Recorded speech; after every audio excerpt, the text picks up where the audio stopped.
السلام علیکم دوستو، حضرت مولانا سعد کا بیان امید ہے آپ دھیان سے سنو گے۔ اس زمانے کا وہ فتنہ ہے جس نے علم کا، علماء کا وقار ختم کر دیا ہے، اور ایک حرام کام کا تصویر کشی قطعاً حرام ہے، اس کو جائز کہنا تو گمراہی ہے۔ اسے اپنے آپ کو بچائیے، اسے اپنے آپ کو بچائیے۔ یہ ایک ایسا فتنہ ہے جس کو بعض علماء نے میزائل کہا ہے کہ میزائل جو تباہی میزائل آتا ہے وہ اس سے بڑی تباہی سے آ رہی ہے، وہ کہتے ہیں موبائل یہ میزائل ہے۔ اس لیے میں تاکید سے کہہ رہا ہوں کہ ہمارے ماحول میں کسی کو گنجائش نہیں، یا شریعت میں گنجائش نہیں۔ ہمارا ماحول کیا ہوتا ہے؟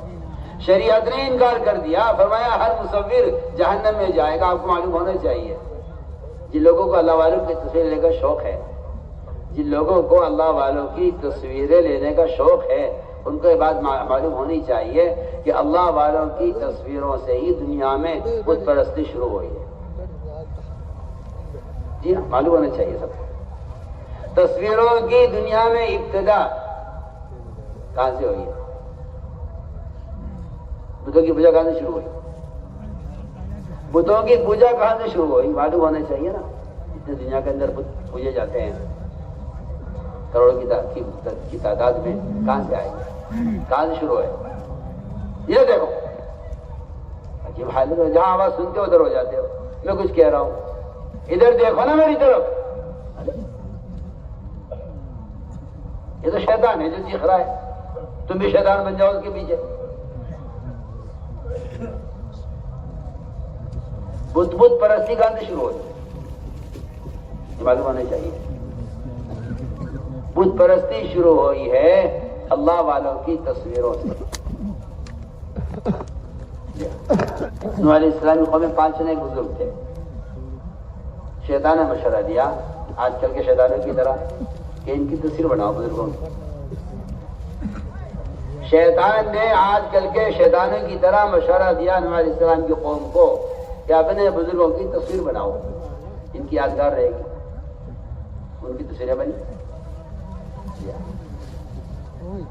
اب تصویر بنانے کا طریقہ بدل جائے تو بدل کر رہے گا، کیا بات ہے؟ آج یہ کہ یہ حلال ہے، وہ حرام ہے، یہ جائز ہے، وہ ناجائز ہے۔ انہوں نے تصویریں بنائی بزرگوں کی شیطان کے کہنے سے، پھر ان تصویروں کے مجسمے بنے۔ ان کی تعظیم بڑھتی گئی کہ یہ تصویر تو پھٹ جائے گی، کچھ دن میں جو ہے ہلکی پڑ جائے گی، یہ ضائع ہو جائے گی، ان کے مجسمے بنا لو تاکہ یہ باقی رہے۔ یہاں سے دنیا میں بت پرستی شروع ہوئی ہے۔ میں تو آج بھی کہتا ہوں کہ اگر ان تصویروں سے بت بن سکتے ہیں تو ان تصویروں میں کیا بتوں کی بو نہیں ہوگی؟ کیا ان بتوں کی ضرورت نہیں ہوگی؟ جو تصویر بت کی شکل اختیار کر سکتی ہے، کیا آج ان تصویروں کے اندر بتوں والی ضرورتیں نہیں ہوں گی؟ کسی کا احساس مردہ ہو گیا ہو اور کسی کا ایمانی بیچارے کا کھوکھلا ہو کہ کوئی حرج نہیں ہے تو وہ جانے، ورنہ میں نے آپ سے عرض کر دیا کہ دنیا میں بت پرستی کی ابتدا اللہ والوں کی تصویروں سے ہوئی ہے۔ کیوں؟ عجیب بات ہے۔ علماء نے لکھا ہے کہ تصویر بنانا، چاہے موبائل سے بنائے، تصویر بنانا اللہ تعالی کی، اللہ اکبر، اللہ تعالی کی صفت میں، اس کی صفت تخلیق ہے، اس کی نقالی کرنا ہے کہ میں بھی اللہ ہوں۔ زنا کرنے والا، شراب پینے والا، چوری کرنے والا، جھوٹ بولنے والا، غیبت کرنے والا، کسی کو نہیں کہا کہ کوئی اللہ بننا چاہتا ہے، خالق بننا چاہتا ہے۔ صرف تصویر بنانے والے کے بارے میں فرمایا کہ یہ خالق بننا چاہتا ہے۔ جی حدیث ہے، پڑھی حدیث، کوئی خالی باتیں تھوڑی ہوتی ہے یہاں دعوت کے ممبر سے، صاف حدیث ہے۔ جو آدمی کسی بھی طرح سے تصویر بنا رہا ہے وہ خالق بننا چاہتا ہے۔ اللہ نے تو نے خالق بننا چاہا، ڈالی میں روح تصویروں میں وہ نہیں ڈال سکے گا، روح ڈالنے سے اللہ کا کام ہے۔ اللہ ان مصور اٹھا کے جہنم میں ڈال دیں گے سیدھا، سیدھی بات ہے۔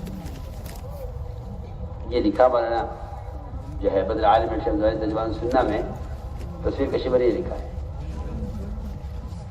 اور روایت نقل کی ہے کہ مصور اللہ بننا چاہتا ہے کسی شراب پینے پر، زنا کرنے پر، جھوٹ بولنے پر، غیبت کرنے پر، کسی کبیرہ گناہ پر وہ عذاب نہیں ہے جو عذاب تصویر لینے پر ہے۔ جی ہاں، پڑھیے آپ حدیث، اشد الناس عذاباً کہا ہے، اشد الناس۔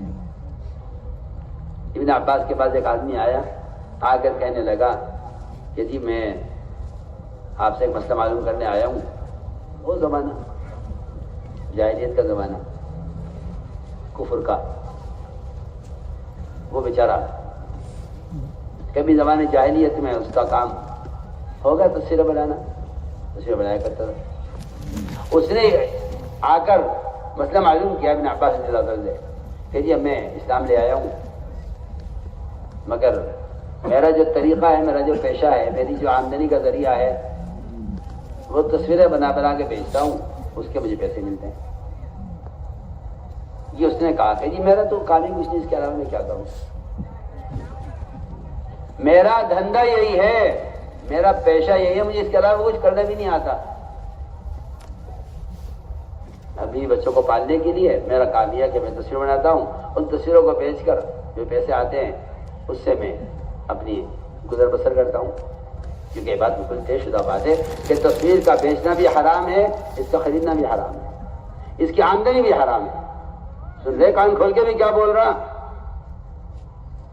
تصویر خریدنا، بیچنا اور اس کی آمدنی سب حرام ہے۔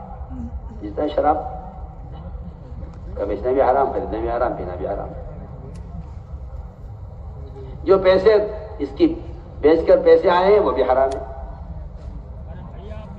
اس نے کہا ابن عباس رضی اللہ عنہ سے کہ جی میں کیا کروں، میرا تو پیشہ یہی ہے، میں کیا کروں۔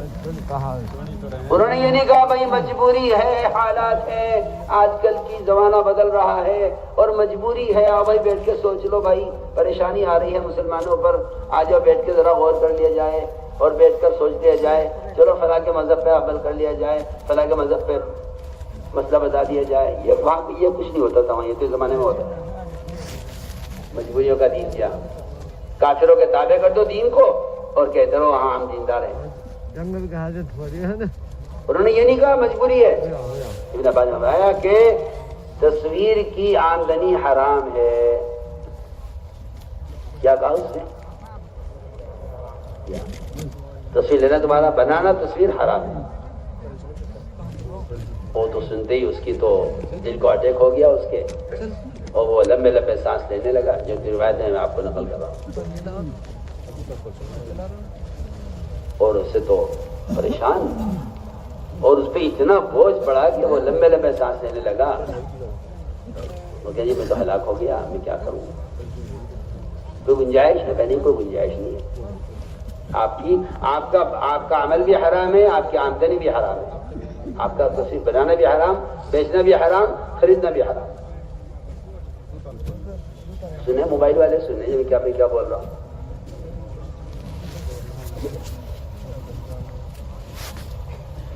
اس نے کہا جی میں کیا کروں، خیر میں تو بھوکا مروں گا، میرے پاس کے علاوہ کوئی راستہ نہیں۔ ابن عباس نے فرمایا دیکھو، اگر تم پریشان اور مجبور ہو اور اس کے علاوہ تمہارے پاس کوئی راستہ نہیں ہے تو پھر میں تمہیں اس کا مشورہ دیتا ہوں کہ تم پہاڑوں کی، دریاؤں کی اور درختوں کی تصویر بنا دیا کرو، اسے بنا کے بیچ کے گزارا کر لو۔ یہ نہیں کہا کہ بھائی تمہاری مجبوری ہے اور تو ہم تمہیں اجازت دے دیتے ہیں تصویر کی، کہ نہیں، تصویر حرام ہے۔ اگر تجھے کرنا ہی ہے یہ کام تو پھر ان چیزوں کی تصویر بنا جن میں روح نہیں ہے، جانور کی، انسان کی، کسی بھی روح والے کی تصویر کا بنانا قطعاً حرام ہے۔ لیکن کیا افسوس اور صد افسوس کہ مسلمان کو بے ادب بنا دیا، یہ کہہ کر کہ یہ کرنا جائز ہے، یہ کرنا بھی جائز ہے، یہ کرنا بھی جائز ہے۔ جی ہاں، اسے بے ادب بنا دیا، اسے ننگا کر دیا، اسے بے ادب بنا دیا۔ اس لیے ہم تاکید سے کہتے ہیں ہمارا ایسی قطعاً کوئی گنجائش نہیں ہے، یہ فعل قطعاً حرام ہے اور ایسا کرنے والے کو حرام کا گناہ مل رہا ہے۔ وہ جو چاہے باتیں بنا لے، کچھ کر لے، لیکن جو بات ہے وہ بات ہے۔ کریں گے بچیں گے انشاءاللہ اس سے، بالکل صاف صاف۔ اس طرح میں اس لیے عرض کر رہا تھا کہ یہ سارے کام اللہ کی رضا کے لیے ہوں، اس لیے اپنی نیتوں کو ڈھلتے رہی ہو، اپنی نیتوں کو سامنے رکھیے ہر وقت، کس لیے کر رہے ہو، کس لیے کر رہے ہو۔ ان صفات کو اندر پیدا کرنے کے لیے اللہ کے راستے کا خروج ہے۔